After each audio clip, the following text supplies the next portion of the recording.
Regresi linear adalah sebuah metode statistik yang digunakan untuk menganalisis hubungan antara satu variabel X dan Y. Nah, di sini ada pertanyaan bagaimana tren data pada diagram. Nah, tentunya kita melihat pola diagram yang sudah saya gambar. Nah, di sini kita perkirakan dari sini ke sini, lalu kita gariskan. Nah, karena garis tren datanya mendekati garis lurus, maka dikatakan tren data linear. Nah, di sini ada pertanyaan, apakah ada perkiraan garis yang lain dari pola penyebaran data yang ada? Nah, tentunya ada. Misalnya dari sini ke sini, lalu dari sini ke sini. Garis mana yang paling tepat untuk mewakili data pada diagram? Nah, dari semua garis ini ada satu garis yang dinamakan garis base fit. Bagaimana cara menentukan yang mana merupakan garis base fit ya? Salah satu cara untuk menentukan garis yang tepat yaitu melihat jarak garis dengan titik-titik yang ada. Semakin dekat garis ke semua titik-titik pada diagram pencar, maka semakin tepat garis tersebut. Nah, di sini kita mengambil dua contoh garis dari garis base fit yang saya buat tadi. Nah, di sini ada garis merah dan garis biru. Nah, di sini kita lihat titik yang merah ada dua titik yang berjauhan dari garis, sedangkan yang biru ada satu titik yang jauh dari garis. Nah, di sini kita dapat simpulkan bahwa garis base fit adalah garis yang biru. Di sini saya akan menjelaskan materi tentang regresi linear menentukan garis base fit menggunakan metode kuadrat kecil. Sebelumnya, apakah sudah tahu apakah itu metode kuadrat kecil? Metode kuadrat kecil itu adalah suatu bentuk analisis matematis untuk menentukan garis yang paling sesuai untuk sekumpulan data tentang hubungan antar titik data. Di sini saya akan menjelaskan langkah-langkah untuk menentukannya. Langkah-langkah yang akan kita gunakan untuk mengerjakan soal. Yang pertama, menentukan persamaan perkiraan garis regresi Y-topi menggunakan simbol Y-topi karena masih perkiraan atau dugaan sementara. Secara umum, persamaannya berbentuk Y-topi dengan MX ditambah C. Oke, ini dia. Dan rumusnya X dikurang X2 per X1 dikurang X2 sama dengan Y dikurang Y2 per Y1 dikurang Y2. Nah, ini dia rumusnya yang akan kita gunakan untuk mengerjakan soal. Lalu langkah yang kedua yaitu menentukan jumlah kadar residu atau selisih antara Y dan Y topi dengan rumus sigma Y kurang Y topi kuadrat. Lalu yang ketiga, menentukan nilai sigma Y kurang Y topi kuadrat terkecil dari masing-masing perkiraan garis. Dan yang memiliki sigma Y kurang Y topi kuadrat terkecil, maka itulah yang disebut garis base fit-nya. Setelah kita mengetahui langkah-langkah tadi, kita akan mengerjakan satu contoh soal. Ini contoh soalnya, ini uang jajan dan ini uang ditabung oleh siswa. Kita akan membuatnya dalam bentuk diagram. Akan membuat garisnya.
Mana sih garis-garis ini? Garis-garis ini karena melalui dua titik, maka itu yang disebut dengan garis-garis fit. Dan ini angka-angka ini didapat dari tabel yang di sini. Dari 10,2, 45,15, 15,5, dan 50,14 didapat dari uang jajan dan uang yang ditabung oleh siswa.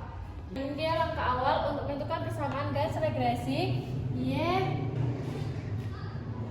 topi sama dengan M X ditambah C.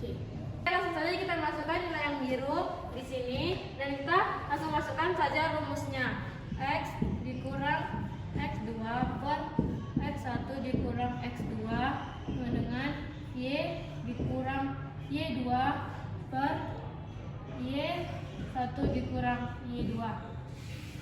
Nilai X1 dan Y1 harus lebih besar dari X2 dan Y2, maka X1 dan Y1 nya 45 dan 15, X2 nya dan Y2 nya 10 dan 2. Oke, langsung saja. X dikurang X2 nya 10 per baru X1 nya 45 dikurang X2 nya 10 sama dengan Y dikurang Y2 nya 2 per Y1 nya 15 Y2 nya 2. Oke, saja kita jumlahkan. X dikurang 10, 45 dikurang 10 35 dengan Y dikurang 2, 15 dikurang 2 13. Ya. Ini kita kali silang. 35 dikali Y 35Y, 35 kali minus 2 itu minus 70. Nah dengan 13 dikali X 13X, 13 dikali minus 10 hasilnya minus 130. Oke, lalu kita pindah ruaskan. 35Y sama dengan 13X dikurang 130. 70 nya pindah ruas jadi nilainya positif, tambah 70. Oke, ke sini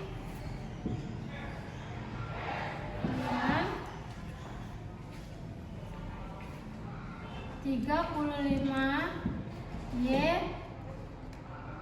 dengan 13X dikurang 130 hasilnya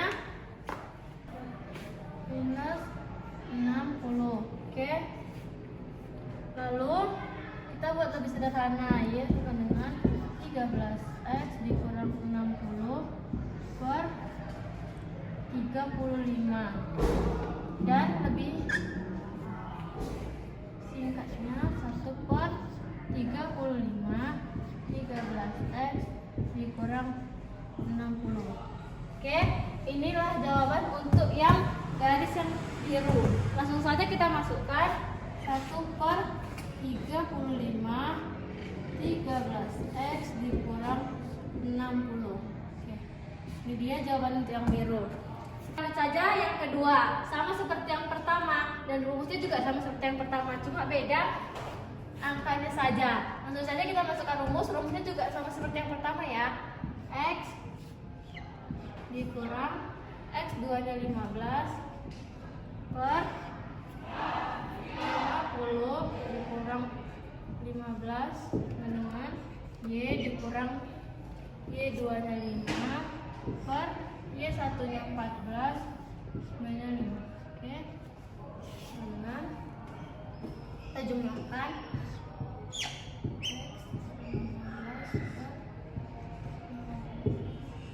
50 kurang 15 hasilnya 35 dengan Y dikurang 5, 14 dikurang 5 hasilnya 9. Lanjut, ini kita kali silang. 35 dikali Y 35Y, 35 dikali minus 5 sama dengan minus 175. Nah, dengan 9 9 dikali X, 9X. 9 dikali minus 15, minus 135. Oke. Kita pindah luaskan 35Y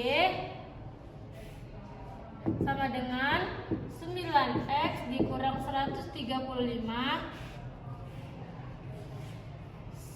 minus 175 pindah luas jadi positif tambah 175. Lanjut 35Y sama dengan 9X minus 135 tambah minus 175 hasilnya positif 40. Oke, sambung ke sini. Ini saja 9X tambah 40 per 35 dengan tambah lebih sederhana 1 per 35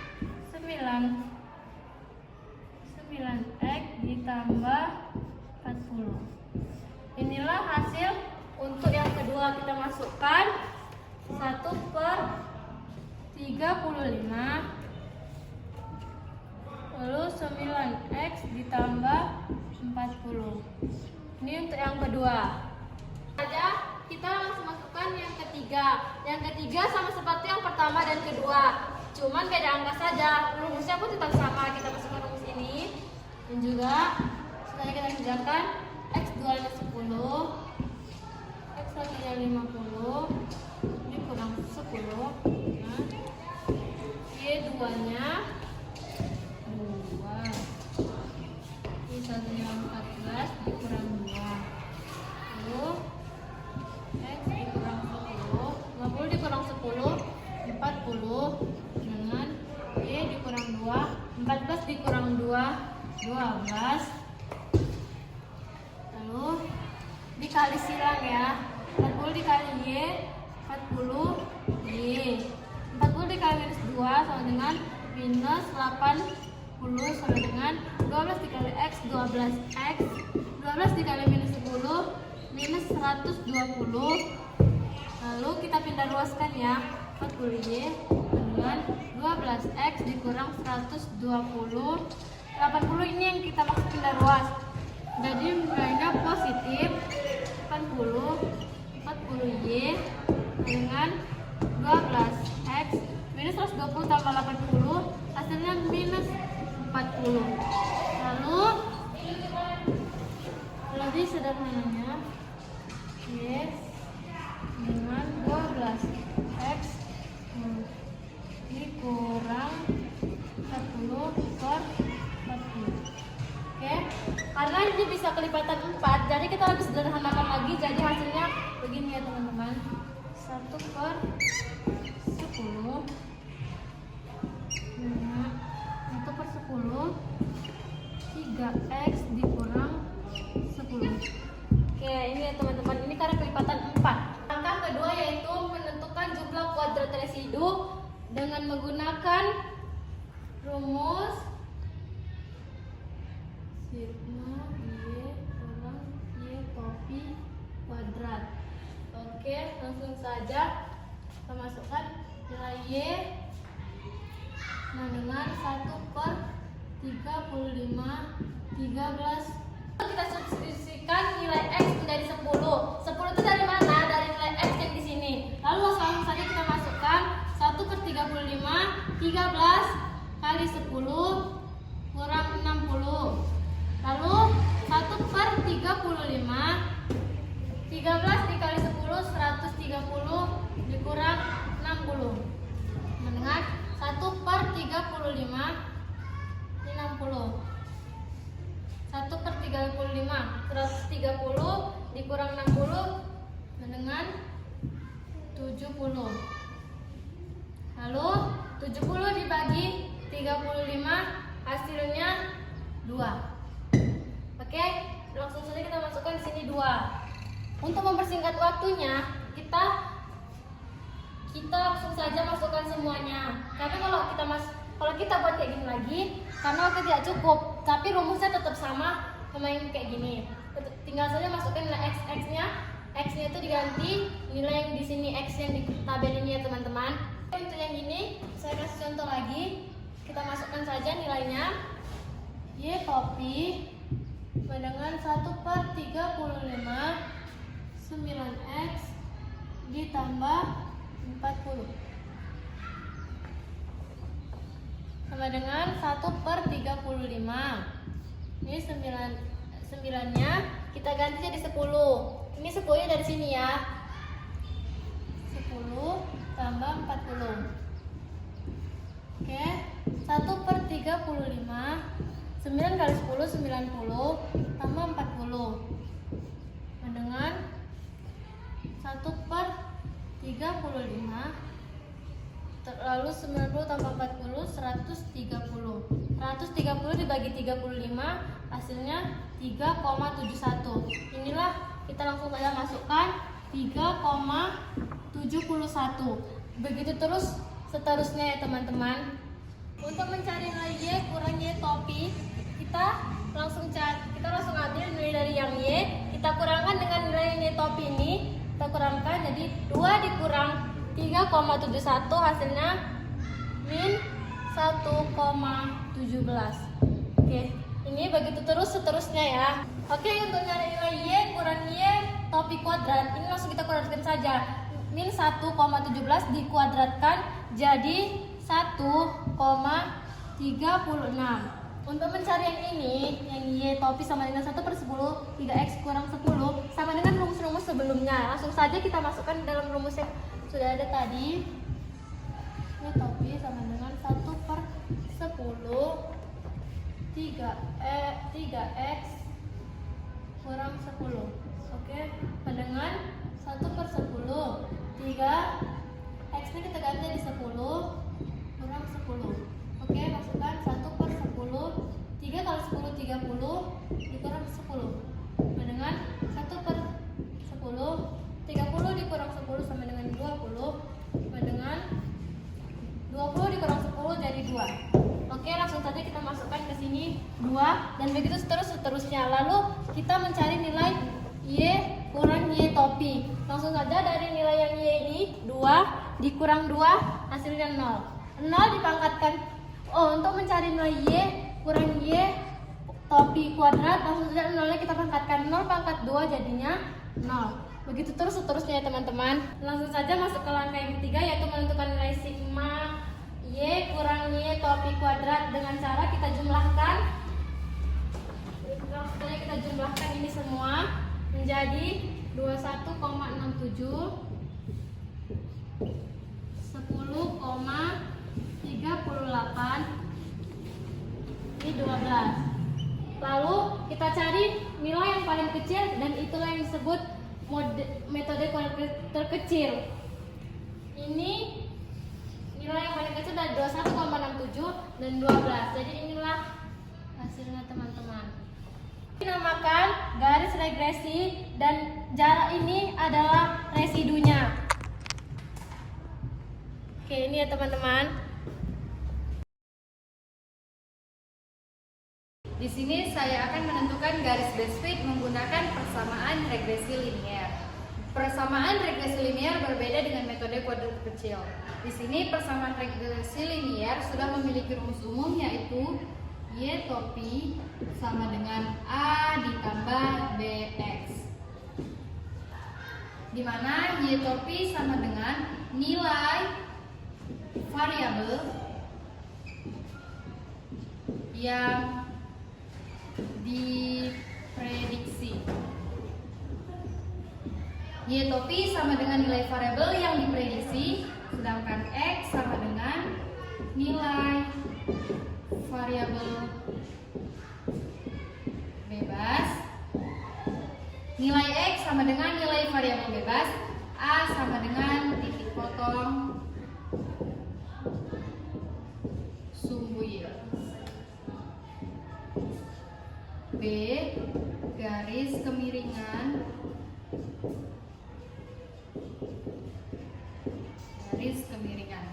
A sama dengan titik potong sumbu Y, B sama dengan garis kemiringan. Mari kita ilustrasikan. Garis ini dinamakan garis regresi. Jika garis kita tarik ke kiri, maka inilah yang dinamakan A sebagai titik potong sumbu Y. Ini Y dan ini X. Perlu kita ketahui bahwa karakteristik garis persamaan regresi linier yaitu selalu melalui titik koordinat rata-rata variabel X dan variabel Y. Kita contohkan, ini garis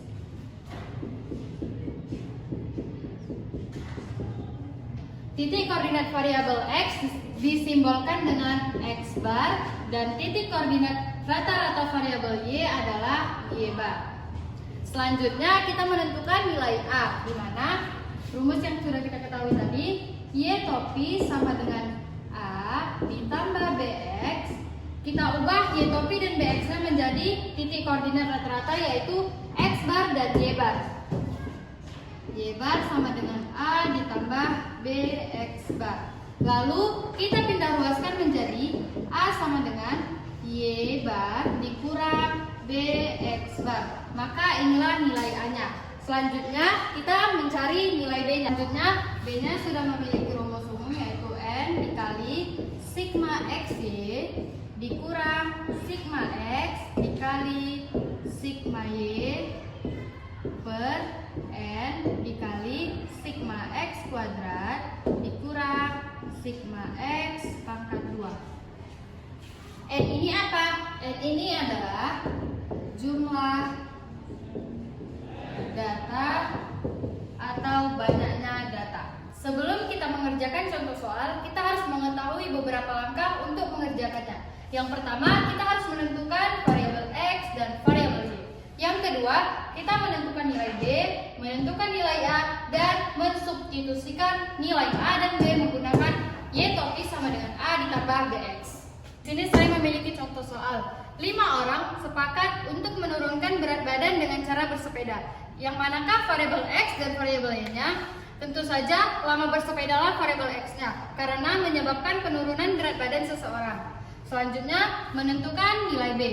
N dikali sigma XY dikurang sigma X dikali sigma Y per N dikali sigma X kuadrat dikurang sigma X pangkat 2. Sebelum kita menentukan pakai rumus, kita harus mengetahui dulu berapakah sigma XY, berapa sigma X, berapa sigma Y, dan berapakah sigma X kuadrat ini.